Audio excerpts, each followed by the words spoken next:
Setelah berwudu, Wali Paidi ini melakukan salat di atas batu yang mirip meja itu. Beratus-ratus rakaat tanpa terasa telah berlalu. Dan Wali Paidi baru sadar ketika terdengar ayam berkokok. Wali Paidi turun dari batu menuju tempat perbekalannya untuk membuat kopi. Dan duduk santai sambil merokok. Panci sudah dikeluarkan dan rokok Ji Samsu Refill sudah disiapkan. Tapi alangkah kagetnya Wali Paidi ini. Ketika mencari korek tidak ada. Ia keluarkan semua isi tasnya, tapi tetap saja korek tidak ditemukan. Waduh ciloko iki. Wali Paidi bergumam sendiri. Dia melihat kopi satu black yang aromanya begitu harum. Dan berpres-pres rokok berbagai merek tergeletak di samping kopi. Wes muspro KB iki, kok bisa koreknya gak ke bawah? Kata Wali Paidi mulai kesal. 1-2 hari dilalui Wali Paidi ini tanpa kopi dan rokok. Dan pada hari yang ketiga, Wali Paidi mulai tidak tahan. Hatinya semeblak ketika melihat kopi dan rokok yang terkulai tak berguna. Wali Paidi mulai membaca hizib. Semua hizib ia kerahkan dan setelah membaca Asy-Syifat 3 kali, Wali Paidi ini mengusapkan telapak tangannya pada matanya dan seketika, seluruh alam jin dan makhluk halus lainnya tampak sangat jelas. Terlihat Wali Paidi segerombolan jin di luar gua sebelah kiri. Kira-kira 10 meter dari mulut gua. Wali Paidi mendatangi bangsa jin yang terdekat dengan gua tersebut. Gerombolan jin yang melihat Wali Paidi datang, tampak ketakutan. Ada yang punya korek api? Tanya Wali Paidi kepada bangsa jin. Kami gak punya, jawab mereka. Wali Paidi langsung mengobrak-abrik tempat para jin tersebut. Para jin lari tunggang langgang dan banyak sekali yang terluka. Selanjutnya setiap tempat yang ada jinnya didatangi oleh Wali Paidi ini. Dan kalau ditanya, jawabannya tidak punya korek api, maka Wali Paidi ini langsung mengobrak-abrik tempat tersebut. Gemparlah seluruh bangsa jin di Gunung Arjuna melihat sepak terjang Wali Paidi ini. Seluruh desa dan kota dari kerajaan jin di Gunung Arjuna ini, telah diobrak-abrik oleh Wali Paidi. Nama Wali Paidi menjadi terkenal, dan menjadi momok yang menakutkan di kalangan bangsa jin. Dan akhirnya tibalah Wali Paidi ini di pusat kerajaan bangsa jin. Ketika sampai di gerbang kerajaan, Wali Paidi disambut oleh 2 prajurit yang memang oleh raja. Mereka diperintahkan untuk menyambut Wali Paidi dan mengantarkan kepadanya. Tampak wajah-wajah yang ketakutan di wajah prajurit jin ini melihat Wali Paidi. Dengan suara tergagap-gagap, prajurit ini mempersilahkan kepada Wali Paidi untuk masuk istana dan menemui raja mereka. Dalam istana, Raja Jin yang bernama Ismoyo ini sudah menunggu kedatangan Wali Paidi. Setelah Wali Paidi masuk istana, Raja Ismoyo ini langsung turun dari singgasananya menyambut langsung Wali Paidi. Dan mempersilahkan Wali Paidi untuk duduk di sampingnya. Dengan agak takut Raja Ismoyo ini bertanya, "Hamba dengar Tuan Wali telah membuat geger kerajaan hamba. Tuan telah mengobrak-abrik seluruh wilayah kerajaan tanpa ada yang sanggup melawan Tuan. Apakah gerangan yang Tuan cari, sehingga Tuan murka begini? Mungkin hamba bisa membantu." Wali Paidi menjawab, "Aku mencari korek, apakah Anda punya?" Seluruh prajurit tegang menunggu jawaban raja mereka. Senjata pedang dan tombak sudah mereka pegang dengan erat bersiap kalau ada hal-hal yang tidak diinginkan.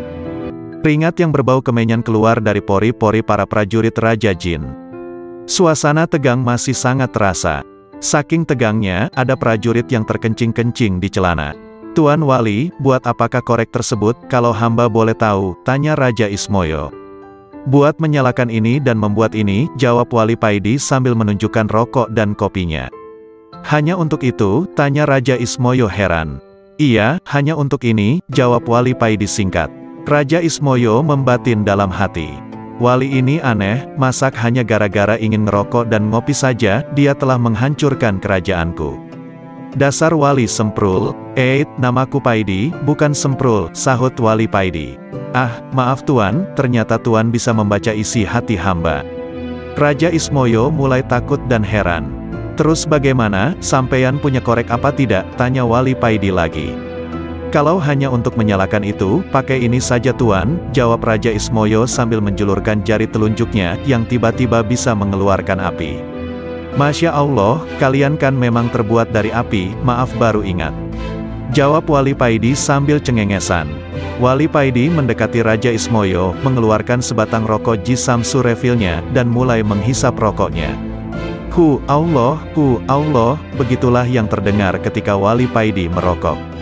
Selanjutnya Raja Ismoyo memanggil panglimanya dan berkata kepadanya, "Buatkan kopi buat Tuan Wali ini," perintah Raja Ismoyo sambil mengambil kopi dari Wali Paidi dan menyerahkan kepada panglimanya. "Jangan manis-manis ya," Wali Paidi berpesan. Kerajaan Raja Ismoyo ini yang terkenal angker dan ditakuti bangsa jin dan manusia, sekarang berubah bagaikan warung kopi pinggir jalan gara-gara Wali Paidi. "Sampeyan tidak merokok?" tanya Wali Paidi. "Tidak," jawab sang raja. "Apakah sampeyan jin Muhammadiyah?" tanya Wali Paidi lagi. "Saya tidak mengerti maksud Tuan," jawab Raja Ismoyo heran. "Maaf, agama sampeyan apa?" tanya Wali Paidi. "Saya tidak beragama," jawab Raja Ismoyo. "Oh, begitu," gumam Wali Paidi. Duanya lalu terdiam agak lama. "Maaf Tuan, wirid apa yang Tuan baca, sehingga Tuan tidak bisa dikalahkan oleh para prajurit saya?" tanya Raja Ismoyo penasaran. "Hizib dan solawat," jawab Wali Paidi. "Maukah Tuan mengajarkan kepada saya?" pinta Raja Ismoyo.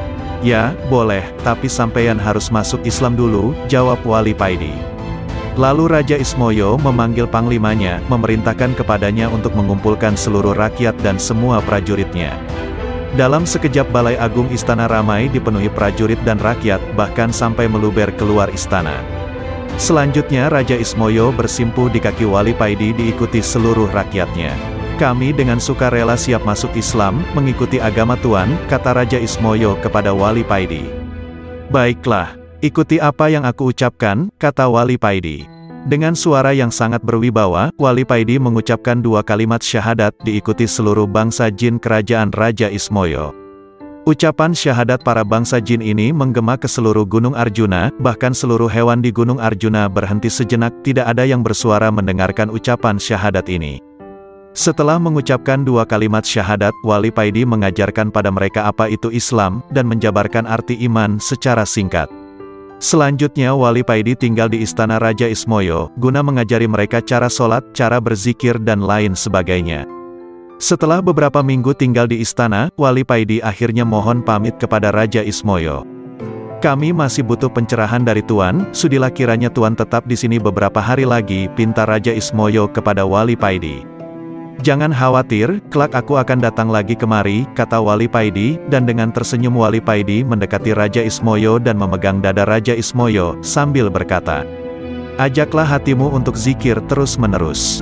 Ucapkan Allah, Allah, secara berkesinambungan. Dalam keadaan apapun teruslah berzikir, dan berusahalah selalu dalam keadaan punya wudhu. Andai Allah mencabut nyawamu, kamu dalam keadaan suci. Terima kasih Tuan, pesan Tuan akan kami laksanakan," jawab Raja Ismoyo dengan takzim. "Kalau hatimu sudah bisa berzikir, maka Allah sendiri yang akan membimbingmu," kata Wali Paidi. "Apakah kami akan menjadi wali kalau hati kami sudah bisa berzikir sendiri?" tanya Raja Ismoyo. "Jangan sekali-kali punya niat ingin menjadi wali, karena keinginan itu termasuk nafsu. Berzikirlah karena Allah, jangan ada niatan yang lain," jelas Wali Paidi.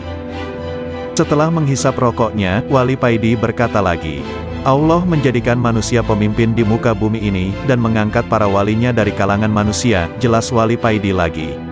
"Oh begitu, kalau Allah menghendaki begitu, kami sangat ridha dengan keputusan Allah tersebut," jawab Raja Ismoyo manggut-manggut. "Kalau boleh tahu Tuan ini wali yang bagaimana?" tanya Raja Ismoyo selanjutnya. Aku adalah wali abdal, wali pengganti, kalau istilah dalam sepak bola, sebagai pemain cadangan, wali tingkat rendah.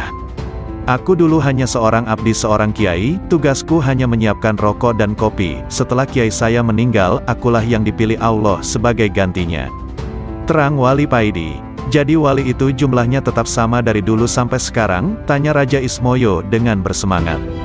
"Iya, jumlahnya wali di seluruh dunia tetap sama, karena setiap yang meninggal pasti ada gantinya. Biarpun kamu tidak ada hak untuk menjadi wali, kamu harus tetap semangat, karena di mata Allah, derajat seseorang itu dilihat dari ketakwaannya.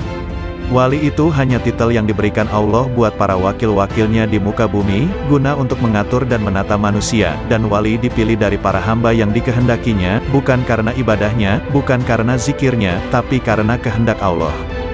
Jadi salah besar kalau ada orang yang ingin atau mempunyai cita-cita menjadi wali," jawab Wali Paidi.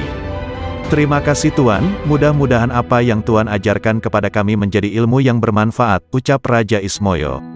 Akhirnya Wali Paidi pamit dan meninggalkan Gunung Arjuna diiringi Raja Ismoyo dan seluruh rakyatnya. Setelah Wali Paidi sudah tidak tampak, Raja Ismoyo dengan suara yang lantang berkata kepada rakyatnya, "Rakyatku semuanya, nanti atau kapanpun, kalau ada orang yang ke Gunung Arjuna ini berbekal rokok dan kopi, jangan sampai diganggu, jagalah mereka sampai mereka meninggalkan Gunung Arjuna ini, demi menghormati guru kita Wali Paidi." "Titah Paduka akan kami laksanakan," jawab mereka serempak.